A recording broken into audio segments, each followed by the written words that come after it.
నిస్సహాయ స్థితిలో ప్రభువుకు మొరపెట్టాడు. ప్రభువుకు కన్నీరు కాచాడు. ఇలా జరిగిన అద్భుతం తెలుసా? 35వ వచనంలో ఒక చక్కటి వాక్యం చూస్తున్నా.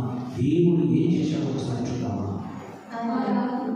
ఆ రాత్రి దేవుని దూత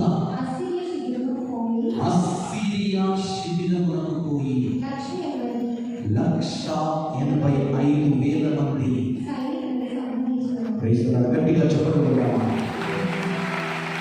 శత్రువులు విర్రవీగారు.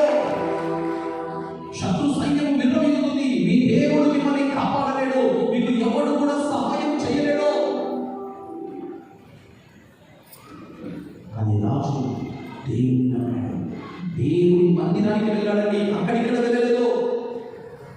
దేవుని మందిరంలోనికి వెళ్ళాడు. దేవుని సన్నిధి దగ్గరికి వెళ్ళాడు. తన బాధలను ఆ లేఖను తీసుకుని వచ్చి ప్రభు పాదాల దగ్గర వచ్చి ప్రార్థన చేశాడట, మొరపెట్టాడట. ఆ ప్రార్థనకు జవాబుగా అదే రాత్రి పరలోకము నుండి దేవుడు దేవదూతను పంపితే ఆ దేవదూత ఒక్క దేవదూత 185,000 మంది సైనికులు శత్రు సైనికులు సంహరించాడట.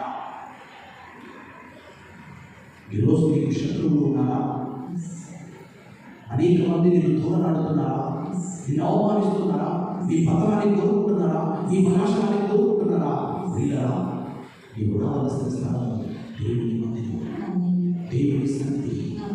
నువ్వు ఎక్కడికి వెళ్ళినా నీ భారం తొలగించబడదు. సైనికులకు అధిపతి అయిన దేవుడు, సైనికులకు అధిపతి అయిన దేవుడు నీ తరపున యుద్ధం చేస్తాడు.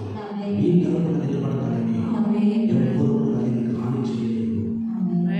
పరలోకం నుంచి దేవుని యొక్క దీపలు దిగి వస్తాడు. రాజులు మనకెవ్వరు